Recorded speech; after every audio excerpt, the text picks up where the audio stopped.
Welcome to lily kitchen. ఈరోజు మనం వంకాయ కర్రీ అంటే వంకాయ బజ్జీ కర్రీ ఎలా తయారు చేయాలో చూసి చేసి నేర్చుకుందాం. ఇది చాలా సింపుల్, టేస్టీ అండ్ ఈజీ కూడా. ఈ వీడియోని స్కిప్ చేయకుండా లాస్ట్ వరకు చూడండి. మీకు నచ్చితే సబ్స్క్రైబ్ చేసి బెల్ క్లిక్ చేసి లైక్ చేసి షేర్ చేయండి. మొదటిగా మనం లేత వంకాయలు తీసుకోవాలండి, బ్రింజాలు తీసుకోవాలి. లేతగా ఉన్న వంకాయలు ఒక 1/2 కిలో తీసుకున్నాను. ఒక బౌల్లో వాటర్ తీసుకొని ఒక 1/2 స్పూన్ సాల్ట్ వేసుకొని కట్ చేసి ఈ విధంగా వేసుకోవాలండి.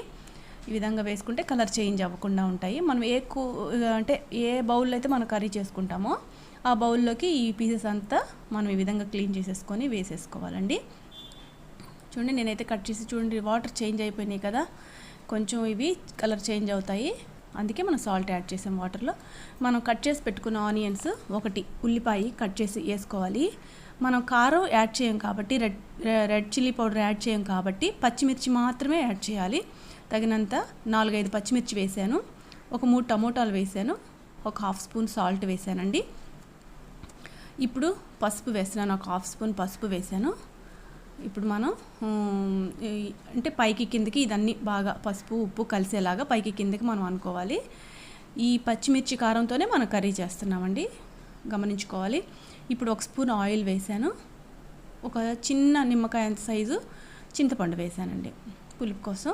ఇప్పుడు మనం మూత పెట్టేసుకొని ఇది ఆవిరికే ఉడకాలి. స్టవ్ వెలిగించేసుకొని చూడండి, వాటర్ ఏం యాడ్ చేయకూడదు.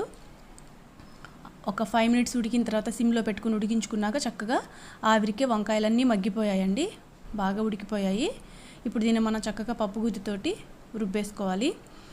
మెత్తగా రుబ్బేసుకోనక్కర్లేదు, ఒక్క ముక్కగా ఇట్లా రుబ్బుకుంటే సరిపోతుంది. పక్కన పెట్టేసుకొని దీన్ని స్టవ్ వెలిగించుకొని బాండిల్ పెట్టుకొని ఆయిల్, ఒక 2 స్పూన్స్ ఆయిల్ వేసుకున్నాను.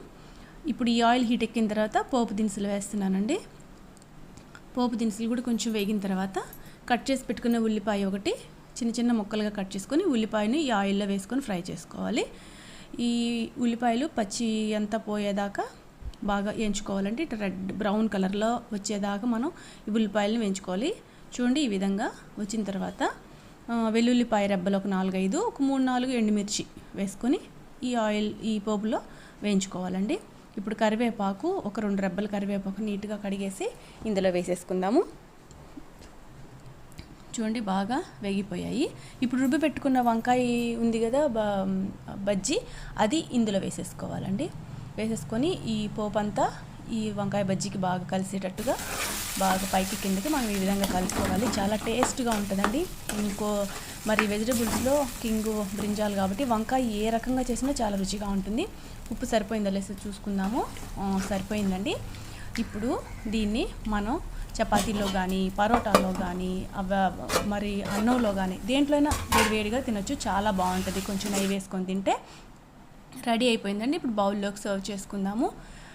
వేడి అన్నంలోకి గుమగుమలాడే వంకాయ బజ్జీ రెడీ అయిపోయింది. ఈ వీడియో మీకు నచ్చినట్టయితే లైక్ చేసి, షేర్ చేసి, సబ్స్క్రైబ్ చేయండి, బెల్ క్లిక్ చేయండి, కామెంట్ తెలియపరచండి. మరొక కర్రీతోటి మరలా మీ ముందుకు వస్తాను. Thank you so much.